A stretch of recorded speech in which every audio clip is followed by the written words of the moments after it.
Puji Tuhan, Shalom. Oke, belum semuanya ada Shalom.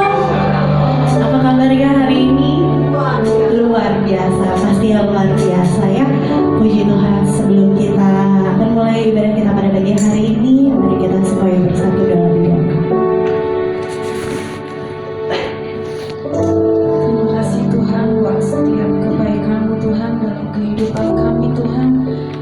Hingga sampai dengan hari ini Tuhan, kami bisa berkumpul bersama-sama di tempat ini karena kemurahan-Mu Tuhan. Sebentar kami mau mulai ibadah hari ini Tuhan, kiranya Tuhan siapkan kami Tuhan untuk kami menerima Tuhan setiap berkat firman-Mu Tuhan, dan supaya setiap pujian yang kami berikan Tuhan dapat menjadi dupa yang harum. Pimpin kebaktian ini Tuhan dari awal pertengahan hingga selesainya. Terima kasih Tuhan Yesus, di dalam nama Tuhan Yesus Kristus, haleluya, amin.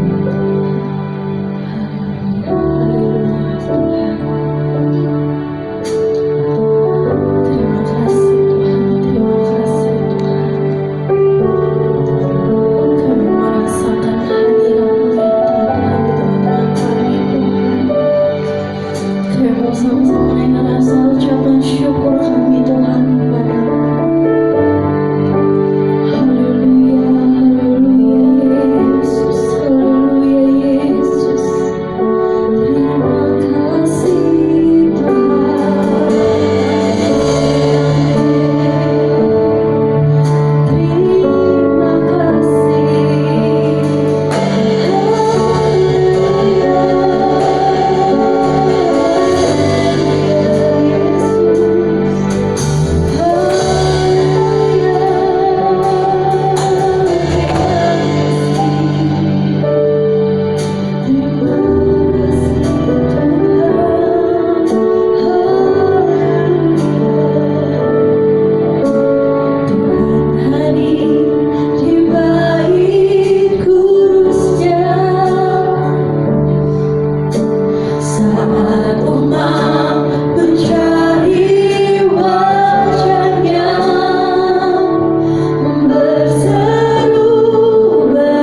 untuk kehidupan kami ke depannya Tuhan. Kami mau selalu mengandalkan Engkau Tuhan.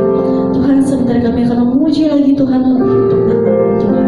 Ayo dalam nama Tuhan Yesus Kristus, haleluya, amin. Puji Tuhan, semuanya bersuka cita, amin. Ya, aku belum melihat senyum-senyum yang bersuka cita. Semuanya bersuka cita, amin. Puji Tuhan, mari kita suarakan haleluya 3 kali. 1, 2, 3.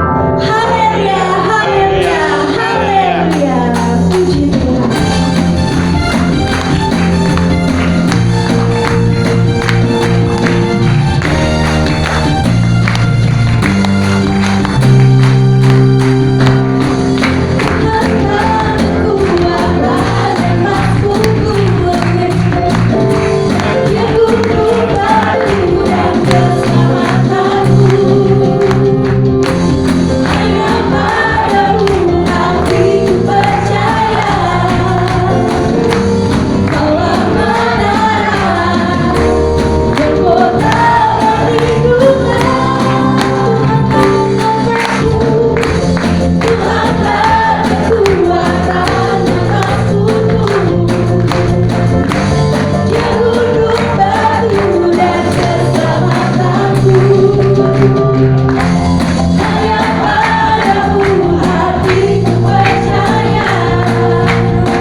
hatiku adalah untukmu.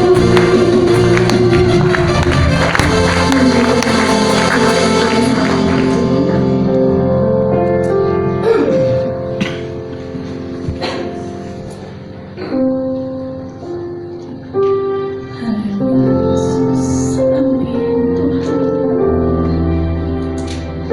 Haleluya Yesus. Kami percaya Tuhan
kemenangan darimu.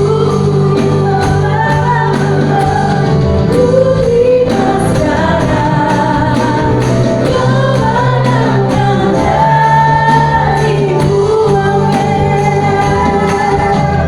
Ku terima sekarang kemenangan darimu. Anugerah Tuhan yang telah Kau limpahkan dalam kehidupan kami Tuhan. Kalau Kau masih mengumpulkan kami di tempat ini Tuhan, di akhir zaman ini, di waktu yang sudah sampai ini Tuhan, Tuhan masih mengizinkan kami untuk bisa beribadah kepada-Mu ya Tuhan. Kuatkan kami terus Tuhan dalam setiap langkah hidup kami, dalam menjalani hari-hari kami Tuhan. Bilang Kau terus menyertai hidup kami, menguatkan kami Tuhan. Tuhan, firman-Mu adalah perintah dalam kehidupan kami. Biarlah Tuhan, Kau terus urapi hamba-Mu Tuhan yang akan menyampaikan firman-Mu.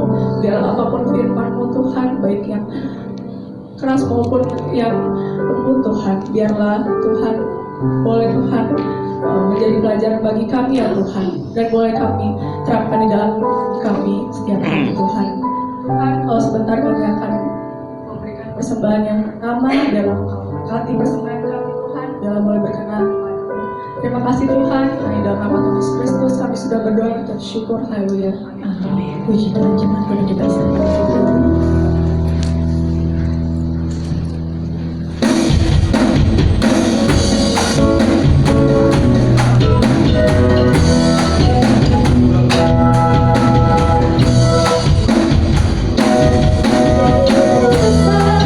Kasih Allah kita diberkati anak cucu kita di mana-mana. Tuhan mengubah miskin dan menjadikan kaya, Dia merendahkan dan meninggikan juga. Berbahayalah bagi orang yang percaya, anak cucunya pasti tidak akan meminta-minta. Karena Allah menggenapi firman-Nya, tiada yang mustahil bagi orang percaya. Tiada yang mustahil bagi orang percaya. Tiada yang mustahil bagi orang percaya. Puji Tuhan, terima kasih untuk sengaja telah memberikan korban persembahan. Untuk waktu selanjutnya saya serahkan kepada Bapak Pendeta Andri Kawat.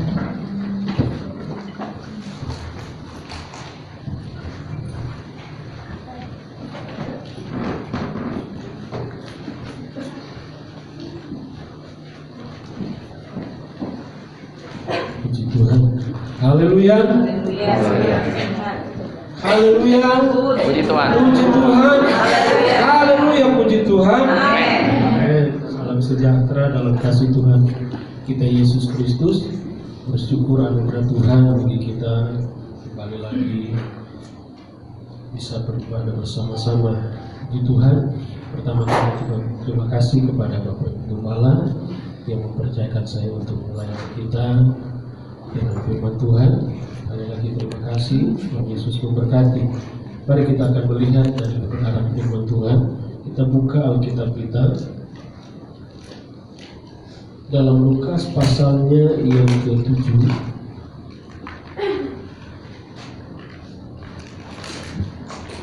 Lukas pasalnya yang ke-7 kita akan baca mulai ayat yang pertama sampai ayatnya yang ke-10. Dalam Lukas pasalnya yang ke-7 ayat pertama, ayat 1 sampai ayatnya yang ke-10. Kita akan baca pergantian ayat-ayat ini. Saya ayat yang pertama, Jemaat Tuhan ayat yang kedua dan seterusnya sampai ayat yang ke-10. Mari dengan kasih Kristus kembali sama sama-sama kita bangkit berdiri. Saya baca ayat yang pertama. Di sana perikop yaitu Yesus menyembuhkan hamba seorang perwira di Kapernaum. Setelah Yesus selesai berbicara di depan orang banyak, masuklah ia ke Kapernaum. Di situ ada seorang perwira yang mempunyai seorang hamba yang sangat dihargainya.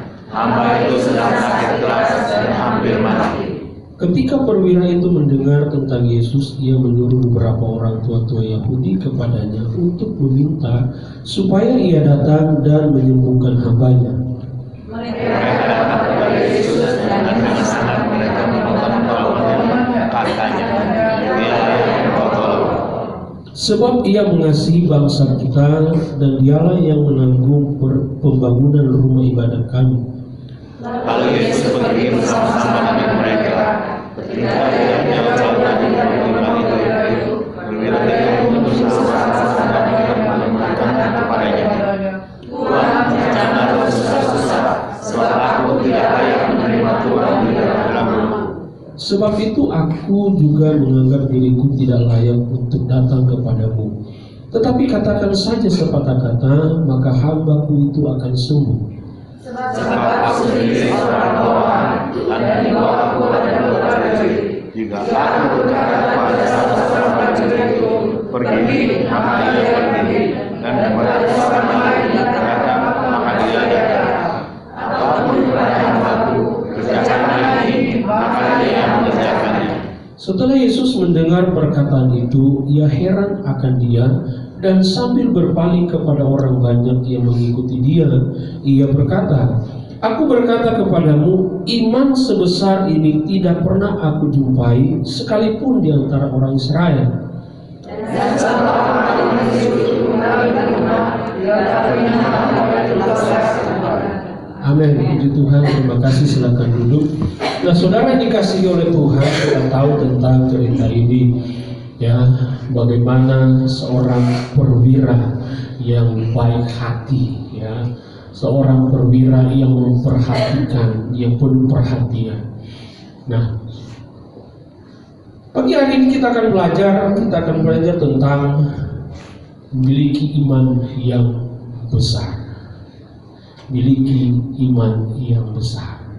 Kenapa ya Yesus berkata dalam ayatnya yang ke-9 di sana dia katakan, Aku berkata kepadamu, bagian B, iman sebesar ini tidak pernah aku jumpai, sekalipun di antara orang Israel. Seorang perwira ini bukan orang Yahudi. Dia adalah pemimpin tentara prajurit orang-orang Romawi, tentara Romawi. Ya, kalau kita belajar, ya saya coba belajar, dia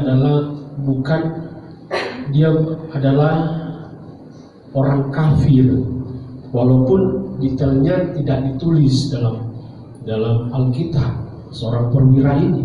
Namun kita belajar kenapa sampai Tuhan berkata kepada dia, kepada murid-muridnya, bahwa tidak pernah dijumpai iman sebesar ini kepada orang Israel. Kenapa ditujukan kepada orang Israel?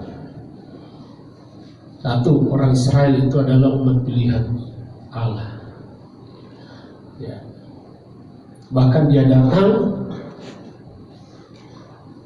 untuk orang Israel, orang Yahudi. Namun ada ayat lain berkata bahwa dengan non Yahudi. Namun kenapa dikatakan tidak pernah dijumpai? Harusnya Yesus berkata, harusnya itu ada sama kalian. Ini dituju kepada murid-muridnya. Kenapa? Kamu itu selalu bersama dengan aku. Kamu itu selalu di mana aku pergi, kamu ada. Melakukan tanda-tanda heran, tanda-tanda yang besar, yang ajaib. Mereka selalu bersama-sama dengan Tuhan. Namun ternyata Yesus berkata tidak pernah dijumpai. Harapan Yesus bagi kita orang percaya itu dia jumpai itu dalam hidup kita. Sudah berapa lama kita ikut Tuhan? Sudah berapa lama kita iring Tuhan? Sudah berapa lama kita jadi Kristen? Hati-hati, jangan Tuhan berkata, tidak pernah aku jumpai iman sebesar ini. Justru dia hanya jumpai kepada orang lain yang sepertinya jauh dengan Tuhan. Justru dia jumpai kepada perwira ini. Kenapa dia berkata seperti itu? Kenapa dia katakan tidak pernah dia jumpai? Karena dalam ayat yang ke-7, ayat yang ke-9, dalam pasal 7 ayat 9 di sana dikatakan, sebab Yesus mendengar, setelah Yesus mendengar perkataan itu, ia heran akan dia. Dan sambil berpaling kepada orang banyak yang mengikuti dia, berkata kepadamu, iman sebesar ini tidak pernah aku jumpai sekalipun di antara orang Israel. Nah, kenapa dia berkata seperti ini? Kalau kita baca di ayat-ayat yang sebelumnya, ketika perwira ini menjumpai Yesus, berjumpa dengan Tuhan, dia berkata bahwa hambanya sedang sakit.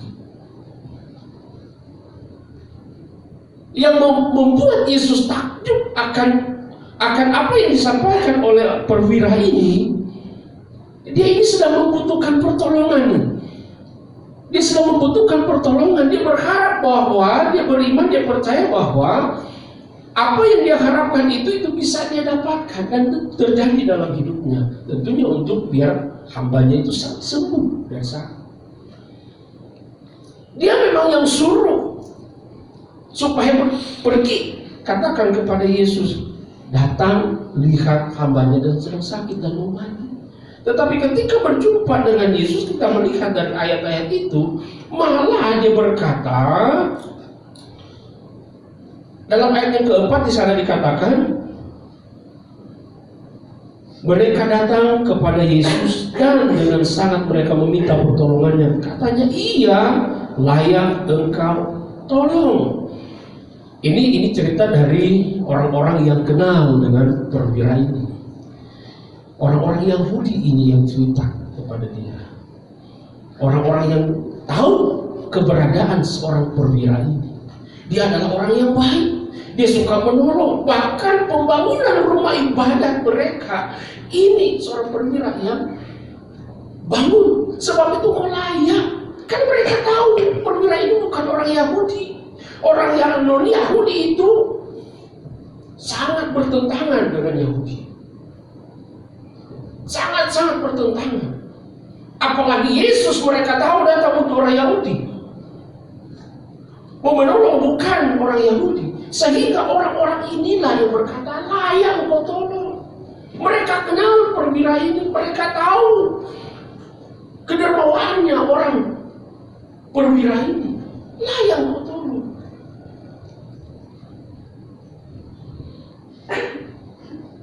Ayat yang ke-6 dikatakan, lalu Yesus pergi bersama-sama dengan mereka. Ketika ia tidak jauh lagi dari rumah perwira itu menyuruh sahabat-sahabatnya untuk mengatakan kepada Tuhan, janganlah bersusah-susah, sebab aku tidak layak menerima Tuhan di dalam rumahku. Ini yang Yesus membuat Yesus takjub. Perkataan apa yang membuat Yesus berkata ayat yang tadi kita sudah baca, tidak pernah, ayat yang ke-9, tidak pernah dia jumpai. Kenapa itu sampai ada perkataan itu? Karena dia berkata, tidak usah bersusah-susah, tidak usah datang, katakan saja sepatah kata. Katakan saja sepatah kata, maka hamba akan sembuh. Dia percaya benar, dia percaya betul. Kenapa? Ayatnya yang sebelumnya, ayat yang ketiga, dia sudah mendengar tentang Yesus. Perwira ini sudah dengar, sudah banyak dengar tentang Yesus. Apa yang dia dengar tentang Yesus? Bagaimana dia melakukan hal-hal yang luar biasa, hal-hal yang tidak bisa dilakukan oleh manusia biasa, manusia lainnya. Itu yang dia dengar. Sehingga ketika dia dengar tentang Yesus, Alkitab berkata, Roma berkata, imannya timbul. Siapa itu Yesus? Yohanes 1 ayat 1 berkata, itulah dia Injil, itulah dia Yesus. Nah, ketika dia dengar firman, maka imannya timbul. Bukankah Roma berkata, iman itu timbul dari pendengaran akan firman. Siapa yang dia dengar? Yaitu firman, itu Yohanes 1 ayat 1 bilang. Firman itu adalah Yesus. Ini yang membuat imannya perwira ini timbul. Dia dengar tentang Yesus. Dia dengar tentang perbuatan Yesus. Sehingga ketika imannya timbul, dia berkata, dia percaya. Dia katakan saja sepatah kata, maka hamba itu sembuh. Dia belum lihat itu mujizat Tuhan, dia baru dengar. Bahkan mungkin di depan matanya dia belum pernah lihat Yesus melakukan hal-hal yang luar biasa atau membangkitkan orang mati, mujizat-mujizat yang besar. Belum dia lihat, baru dia dengar. Kebanyakan orang harus lihat dulu. Kebanyakan kita lihat dulu, benar apakah? Benar nggak yang saya dengar itu? Tetapi perwira ini dia berkata, dia percaya dengan perkataan Yesus. Katakan saja sepatah kata, maka hamba itu akan sembuh. Sehingga Yesus berkata, iman sebesar ini belum pernah berubah. Dan ketika dia berkata seperti itu, apakah Yesus berkata pergi begini? Enggak. Cuma Yesus berkata iman sebesar ini belum pernah berjumpai. Tetapi saat itulah anak itu, hamba itu sembuh. Haleluya. Saya percaya kita juga sedang berusaha punya iman sebesar itu. Setiap kita punya pergumulan, setiap kita punya persoalan yang kita sedang gumulkan.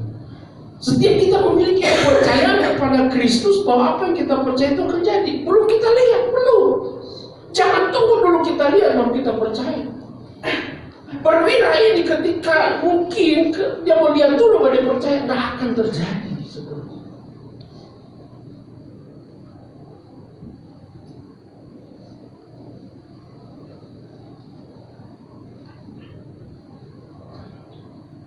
Nah, itu sebabnya kita harus memiliki iman yang besar. Nah, iman yang besar seperti apa yang dimiliki oleh perwira ini? Iman yang besar seperti apa yang dimiliki oleh seorang perwira ini? Kembali dalam ayat yang ke-7, Lukas 7 ayat yang ke-7 di sana dikatakan, sebab itu aku juga menganggap diriku tidak layak untuk datang kepadamu, tetapi katakan saja sepatah kata, maka hambaku itu akan sembuh. Yang pertama, perwira ini percaya pada perkataan Yesus. Dia percaya perkataan Yesus itu berkuasa. Jadi kalau kita percaya dengan firman, dengan perkataan itu, percayalah. Mungkin belum sekarang kita akan lihat. Mungkin yang kita gumulkan nanti kapan dia jawab, itu waktu Tuhan.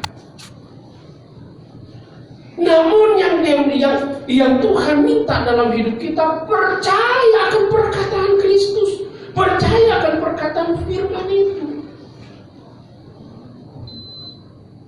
Karena ketika kita percaya dengan perkataan firman, maka kita mempercayakan hidup kita sepenuhnya kepada Tuhan. Ketika kita percaya dengan perkataan firman, ketika kita percaya dengan perkataan Yesus itu, maka kita mempercayakan hidup kita sepenuhnya kepada firman itu, kepada Yesus. Namun kalau kita ragu dengan perkataan Tuhan, kalau kita ragu dengan firman Tuhan, kita tidak akan pernah serahkan hidup kita sepenuhnya kepada Tuhan. Kenapa? Ragu. kita tak percaya penuh kepada orang itu. Ngapain saya mau percaya ke diri saya? Ngapain saya mau percaya apa yang saya punya kepada dia? Kenapa? Karena kita masih menaruh keraguan terhadap orang itu. Apalagi kepada Yesus yang kita tidak lihat secara jasmani. Apa iya, apa benar perkataannya itu berkuasa. Tetapi perwira ini dia tidak pernah ragu. Sudah berapa kali perwira ini berjumpa dengan Yesus dalam Alkitab? Belum. Dia cuma dengar dan dengar. Dari pendengaran itu timbul iman yang besar dalam hidupnya. Berbanding dengan kita sudah berapa kali kita dengar, sudah berapa kali kita jumpa dengan Tuhan. Memang secara jasmani kita tidak jumpa, tetapi secara roh kita jumpa dengan Tuhan. Tapi apakah kita masih menaruh keraguan terhadap perkataan firman? Apakah kita masih menaruh keraguan terhadap perkataan Yesus? Belajar dari seorang perwira ini. Dia tidak ragu, dia percaya akan perkataan dari firman itu. Katakan saja sepatah kata, nggak usah banyak-banyak. Nggak usah banyak-banyak, dia minta banyak-banyak, dia minta sepatah kata saja. Maka hamba itu ini satu dorongan iman yang besar dalam hidupnya. Maka hambaku akan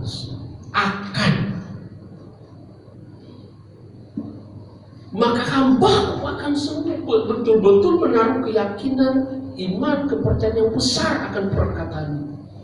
Maka hambaku akan sembuh. Tidak ada keraguan di sana. Amin.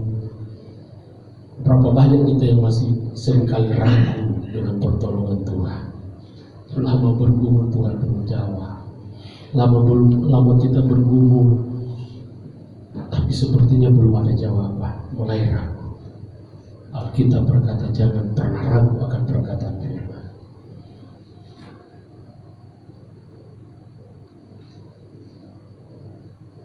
Jadi hal yang kenapa ini perwira ini memiliki iman yang seperti apa yang dimiliki oleh perwira ini, yaitu dia percaya akan perkataan firman. Nah, kenapa perwira ini percaya kepada perkataan firman? Karena yang pertama, dia tahu perkataan itu berkuasa. Lukas 4 ayatnya yang ke-31. Lukas 4 yang ke-31 dan ayat yang ke-32 berkata, kemudian Yesus pergi ke Kapernaum, sebuah kota di Galilea, lalu mengajar di situ pada hari-hari Sabat. Mereka takjub mendengar pengajarannya sebab perkataannya penuh kuasa. Ini bukan cuma perwira yang mengimani, mempercayai perkataan itu berkuasa. Dia mengajar pun di sini dikatakan oleh firman Allah bahwa mereka yang mendengar semua perkataannya takjub. Kenapa? Karena ada kuasa. Ini yang perwira percaya bahwa perkataan Yesus itu, firman itu bukan asal-asal, bukan nggak akan terjadi, sehingga dia percaya itu, dia miliki iman yang besar akan perkataan Yesus itu, karena perkataan Yesus itu berkuasa. Orang yang mendengar, banyak orang yang mendengar pengajaran yang diajarkan oleh Yesus itu, mereka semua terheran-heran semua. Kenapa? Karena perkataannya itu berkuasa. Karena perkataannya berkuasa, penuh, maka dikatakan penuh kuasa. Jadi dengan dengan ayat-ayat yang ada dengan kebenaran firman Tuhan, semakin lagi kita seharusnya tidak ada keraguan lagi dalam kita mengirim. Orang yang baru ketemu dengan Yesus sudah punya iman yang besar, lalu dengan firman. Kita sudah lama ikut Tuhan, sudah lama iring Tuhan. Biarlah iman yang besar itu ada dalam hidup kita. Karena dalam Alkitab banyak kita menemukan justru yang Tuhan, yang Yesus puji, ya, justru orang-orang yang bukan dekat dengan Dia. Baik dia berkata iman besar, justru yang dia cela adalah seorang Petrus, seorang murid. Ketika Yesus berjalan di atas air, Petrus datang. Mereka berkata, iblis, bukan. Yesus berkata, ini aku. Kalau engkau Yesus, kalau engkau guru, suruh aku percaya. Petrus percaya. Yesus datang, ayo. Petrus turun dari perahu, dia jalan. Bisa. Namun itulah, di tengah perjalanan, di tengah banyaknya persoalan, ini saya katakan tadi, seberapa lama kita ikut Tuhan, jangan sampai sudah mendekat dengan Yesus, mulai ragu, mulai hilang kepercayaan kita. Ini menggambarkan perjalanan Petrus ketika dia berjalan di atas air menuju kepada Yesus. Sudah mendekat dengan Yesus, dia mulai ragu karena ombak angin mulai pukul kakinya. Dia mulai, aduh Tuhan mau tenggelam, mulai imannya mulai goyah. Sehingga Yesus berkata, hai engkau orang yang kurang percaya. Justru yang dia marah, yang dia cela orang-orang yang dekat dengan dia. Sedangkan yang dia angkat, yang dia puji itu orang-orang yang jauh dengan dia, bahkan tidak pernah kenal dia. Seorang perwira, seorang wanita yang pendarahan 12 tahun, dia berkata, apa asalku jamah saja jubahnya aku sembuh. Ketika dia datang menjamah jubah Yesus, Yesus merasakan ada kuasa yang keluar daripada. Maka dia berkata, jadilah menurut iman.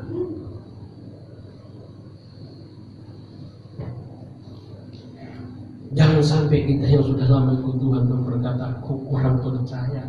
Apalagi dia berkata kepada murid-muridnya, sampai berapa lama lagi aku tinggal dengan kamu. Kenapa kamu? Sebetulnya kamu sudah bisa melakukan hal yang seperti Yesus lakukan, tetapi kamu belum.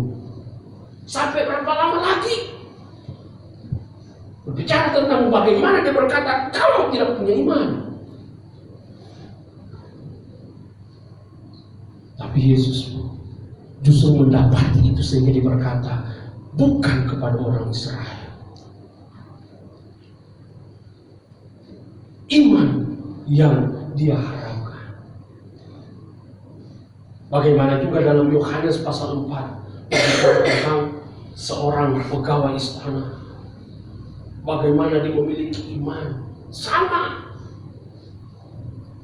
Dia berkata, asal saja Yesus berkata, maka anaknya itu akan sembuh.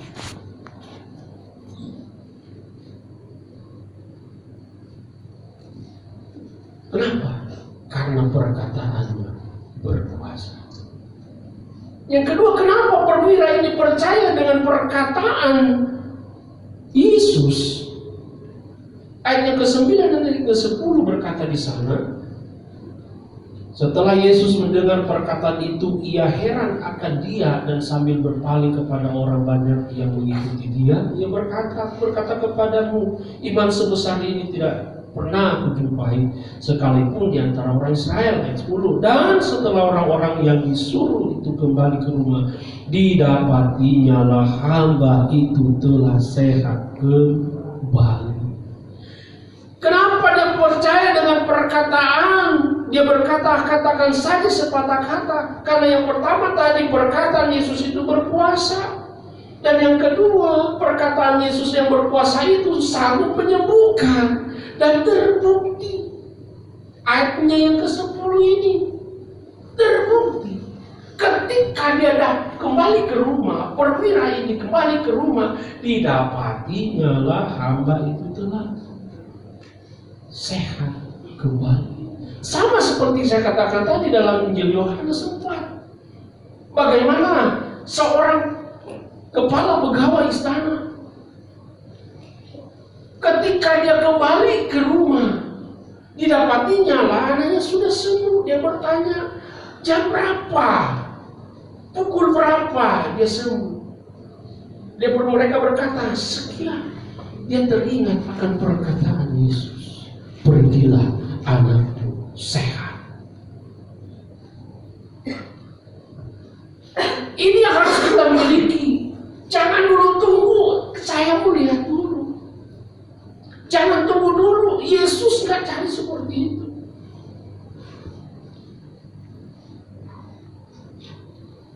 Yesus mau kita percaya. Dan saudara dikasih oleh Tuhan, dalam Alkitab, bagaimana tokoh-tokoh dalam Alkitab, satu murid Yesus sendiri, seorang Thomas, ya, bahwa itu yang iman yang ada pada Thomas, dia mau lihat dulu. Padahal Thomas ini sampai Yesus mati ada bersama dengan Yesus. Dia murid Yesus. Namun ketika Yesus bangkit, murid-murid lain melihat bahwa Yesus bangkit dan menyampaikan kepada Thomas. Murid-murid yang lain, mereka berkata kepada Thomas bahwa Yesus sudah bangkit. Yesus sudah bangkit. Itu dalam Yohanes pasal 20 ayat 27 dan 9, atau satu pasal, satu perikop di sana tentang Thomas, tentang iman. Mereka berkata, Thomas, Guru sudah bangkit. Thomas berkata, enggak mungkin. Kenapa? Sebelum aku lihat, aku belum percaya. Dia tidak pernah percaya dengan perkataan Yesus. Dia tidak pernah percaya dengan perkataan Kristus. Kenapa? Bukankah Yesus pernah berkata kepada murid-muridnya bahwa dia akan mati, tetapi dia akan bangkit pada hari yang ketiga. Itu disampaikan, ya. Disampaikan, Yesus katakan, bukan berarti apa yang diri Yesus katakan itu terjadi pada dirinya sendiri, bahkan pada diri kita yang mendengar. Dia sudah berkata bahwa dia memang akan mati pada hari yang ketiga, dia akan bangkit. Tetapi Thomas tidak percaya hal itu. Bahkan murid-murid yang lain, bukan cuma satu orang, lebih dari satu orang, berkata, Yesus sudah bangkit. Thomas berkata, enggak, aku enggak percaya sebelum aku melihat. Tetapi ketika Yesus kembali, dikatakan 1 minggu kemudian dia datang dan dia bersama damai, damai sejahtera.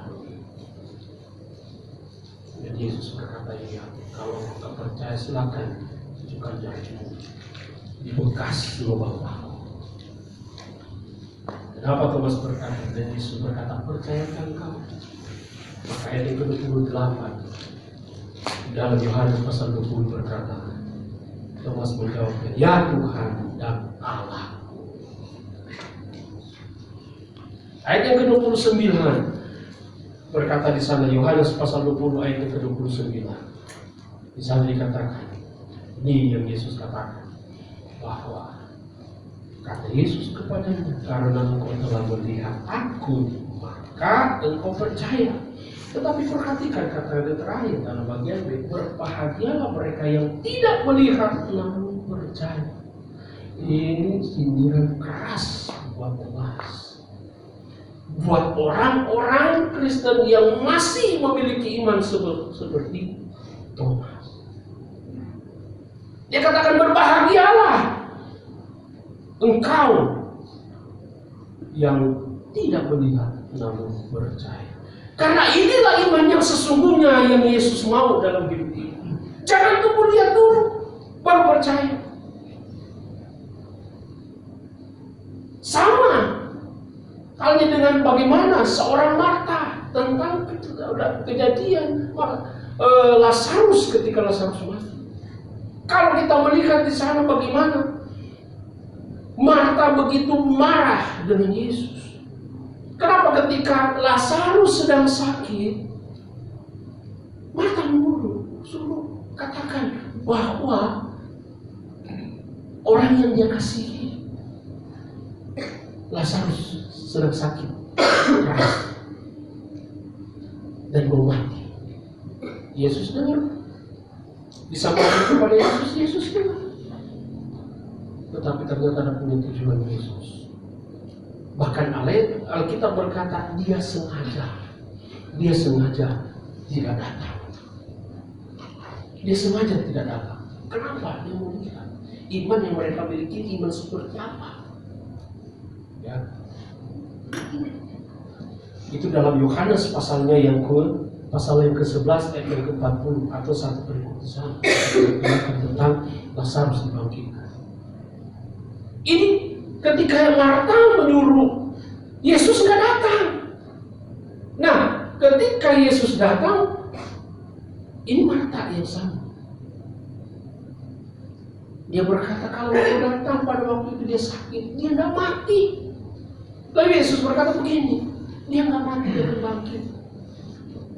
Marta berkata, iya aku tahu bahwa akan ada kebangkitan orang-orang yang sudah mati. Marta berpikir itu akan kebangkitan yang kedua. Ketika Yesus datang kembali, itu yang ada di benak, ada di pikiran Marta. Dia tidak tangkap perkataan Yesus. Yesus akan bangkit pada waktu itu juga. Untuk apa? Untuk menyatakan kemuliaan Tuhan.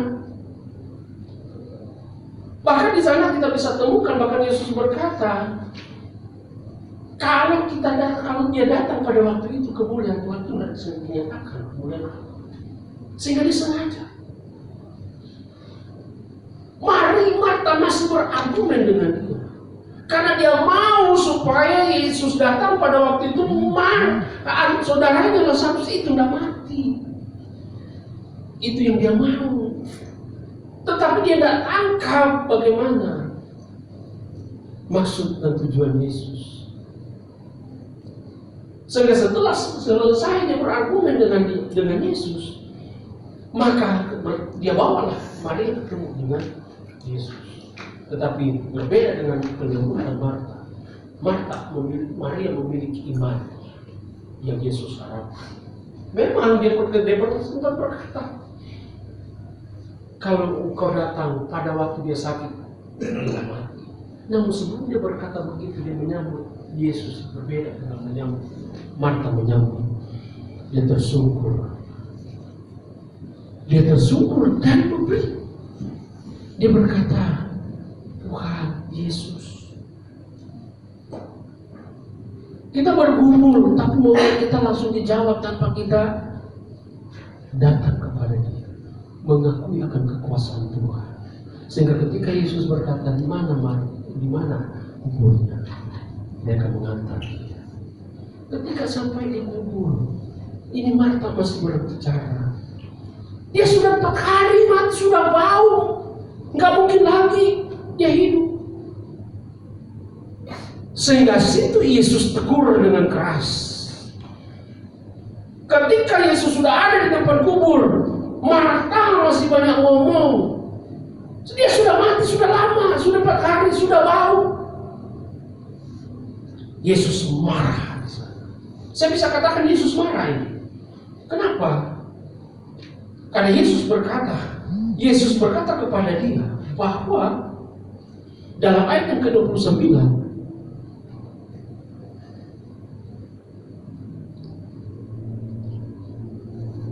Yohanes 11 ayat yang ke-40 di sana berkata, ini yang dikatakan oleh Yesus kepada Marta.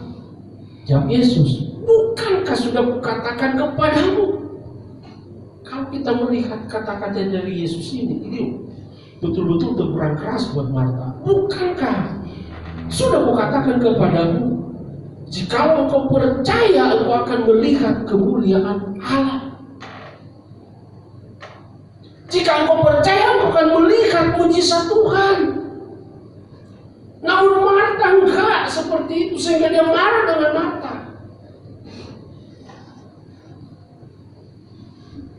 Ini dua ini orang-orang yang dekat. Karena ayat sebelumnya dalam pasal ini dikatakan Marta, Maria, dan Lazarus itu orang-orang yang dikasihi oleh Yesus. Berarti itu orang-orang yang dekat dengan Yesus. Orang-orang yang dekat dengan Yesus, mereka tahu itu Yesus. Thomas adalah muridnya. Namun kenapa kepercayaan itu tidak ada kepada mereka? Itu yang membuat Yesus marah. Kalau Thomas dengan sindiran halus, Berbahagialah mereka yang tidak melihat namun percaya. tapi Marta karena dia banyak argumen, seolah-olah membenarkan diri. Ini yang bahaya. Jangan sampai Yesus mengeluarkan perkataan seperti ini. Bukankah sudah kukatakan? Kalau perkataan ini, kata ini bukankah, berarti sudah berulang-ulang kita dengar. Amin. Sudah berulang-ulang disampaikan. Bukankah sudah kukatakan? Namun kau masih belum percaya juga. Tetapi kita berharap dan percaya kita. Yesus berkata, iman sebesar ini belum pernah mencapai, tetapi ada di jemaat yang Siloam. Amin. Ada di tempat ini. Betapa berbahagianya karena dibilang iman seperti itu yang dikatakan berbahagia. Yang memiliki iman seperti itu adalah orang-orang yang berbahagia. Itu perbedaan Marta dan Thomas, orang-orang yang dekat yang dikasihi oleh Tuhan. Tetapi orang seperti perwira itu bukan orang-orang Yahudi, tetapi justru dia dapat di sana. Dia dapat iman di sana. Sekarang hidup kita adalah perlombaan. Iman kita sedang berlomba. Biar kita tetap setia. Miliki iman yang besar seperti yang dimiliki oleh perwira. Miliki iman yang besar seperti yang dimiliki oleh kepala pegawai istana. Sehingga itu akan datang iman sebesar ini yang dia mau, yang dia suka, yang dia tunggu dalam hidup kita. Jangan pernah ragu akan perkataan firman. Kenapa? Perwira ini percaya dengan perkataan itu karena perkataan itu berkuasa. Dan kedua, perkataan itu adalah sanggup dan mampu untuk menyembuhkan, menjawab segala persoalan kita, menjawab segala pergumulan hidup kita. Jangan tunggu lihat dulu, tetapi percaya bahwa percayalah walaupun belum ada di tangan, tetapi dia sudah ada. Itu iman yang benar yang Yesus mau dalam hidup kita. Puji Tuhan, Tuhan berkati kita dengan kebenaran firman Tuhan. Bagi pemain musik, saya rindu menyanyikan pujian. Walau kita dapat melihat, ini yang pencipta lagu ini, yang menyanyikan, yang main musik, ini tidak bisa melihat anak kecil. Saya pernah main bareng musik melayani dia. Betapa hebatnya seorang anak yang bisa menciptakan lagu dan dia berkata, haleluya. Biar kita memiliki iman yang besar yang diharapkan oleh Tuhan. Jangan tunggu kita lihat perkara itu terjadi dalam hidup kita, tapi percaya bahwa itu akan terjadi. Tuhan akan jawab setiap persoalan dalam hidup kita. Haleluya.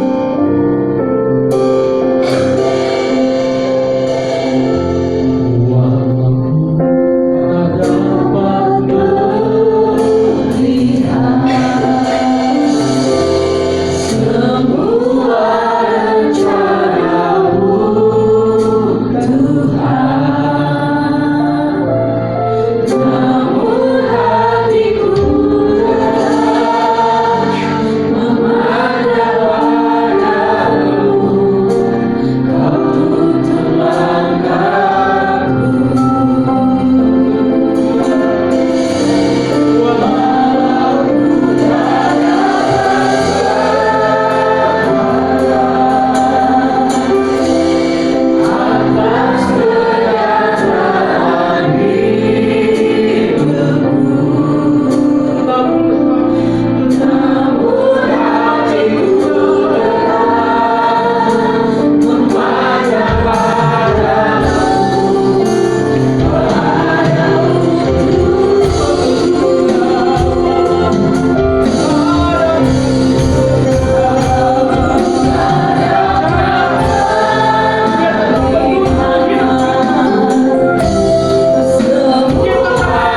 bahwa rencana Tuhan itu indah bagi kami.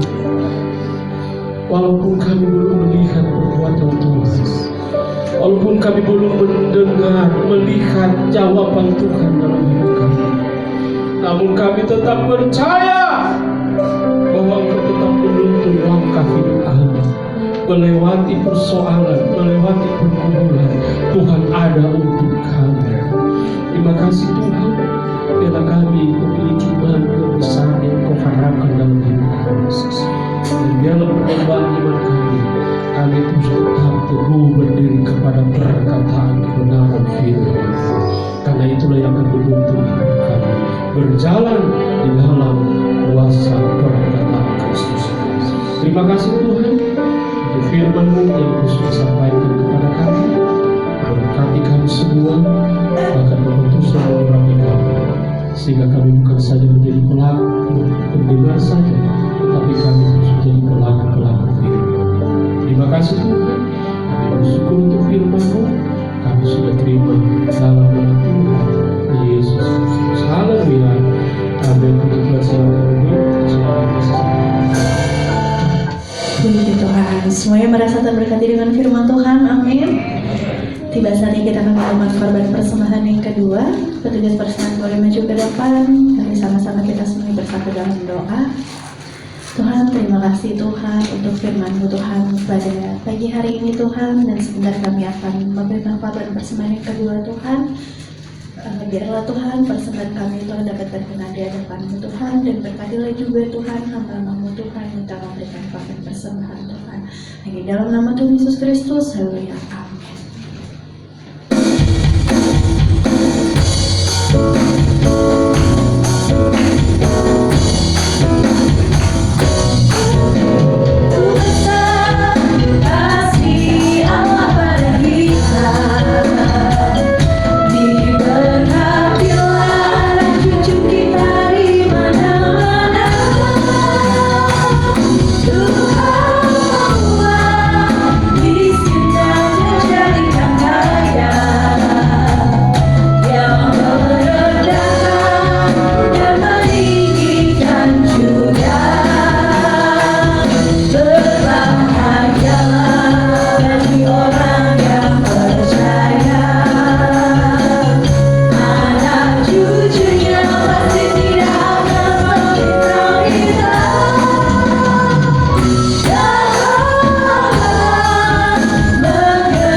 Bapak Pendeta Ramli Kawantu yang telah menyampaikan firman Tuhan. Biarlah Tuhan selalu memberkati untuk pelayanan dan keluarganya. Dan terima kasih juga yang sudah bertugas pada hari ini dan segenap jemaat yang telah hadir sama-sama kita melayani Tuhan di tempat ini. Dan untuk selanjutnya kita akan mendengarkan pengumuman untuk kegiatan dalam seminggu. Pengumuman kegiatan sepanjang minggu ini, Jemaat GPDI Air Siloam Kota Wisata. Hari Senin, ada doa dan puasa mingguan. Hari Rabu, ada ibadah konsel. Hari Jumat ada ibadah gabungan WSP dan Pelprif di gereja. Hari Sabtu, ada doa pagi di gereja dimulai jam 7 pagi. Dan ibadah YMB dimulai jam 5 sore. Hari Minggu, jadwal berjalan seperti biasa. Dan diingatkan kembali, seluruh jemaat GPDI Kota Wisata wajib membaca Alkitab setiap hari. Dan jangan lupa untuk terus saling mengingatkan dalam keluarga supaya terus membaca Alkitab setiap harinya. Jikalau ada yang akan memberikan persembahan persepuluhan, dapat ditransfer ke nomor rekening yang tertera di bawah ini. Setelah itu dapat menginformasikan kepada Ibu Gembala untuk didoakan. Bagi setiap jemaat yang ingin menjadi jemaat tetap GPDI Kota Wisata, dapat menghubungi Ibu Gembala atau Sekretariat Gereja. Baptisan selam akan diadakan pada hari Jumat, tanggal 18 April tahun 2025 setelah ibadah peringatan kematian Tuhan Yesus. Bagi yang akan mengikuti baptis selam, diharapkan mendaftarkan diri, mengisi form baptisan dan diserahkan ke Saudari Esther Rahel, dan untuk sesi konseling baptisan akan diinformasikan lebih lanjut.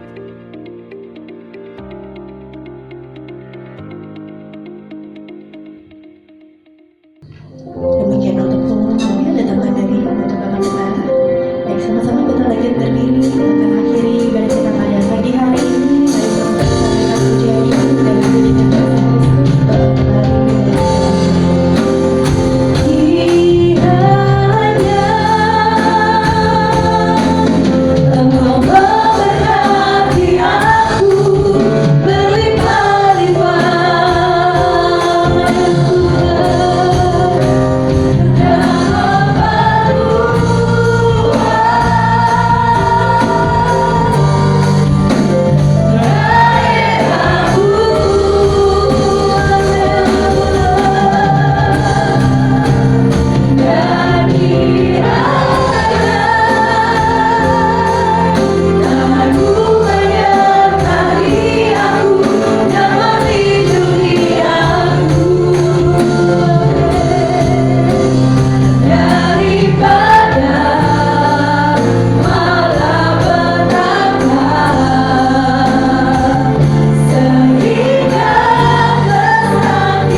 bersyukur ya Tuhan di akhir ibadah ini.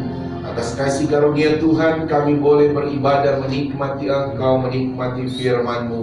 Tuhan, kami berdoa kepadamu sepanjang minggu ini kami akan beraktivitas. Kami butuh Tuhan dalam segala aktivitas kami. Sebab itu kami menaruh semua aktivitas ini ke dalam tangan Tuhan. Karena di dalam Tuhan ada keberhasilan. Di dalam Tuhanlah ada mujizat. Di dalam Tuhan ada kesembuhan. Sebab itu kami serahkan semua aktivitas kami umat-umat-Mu ke dalam tangan-Mu Tuhan.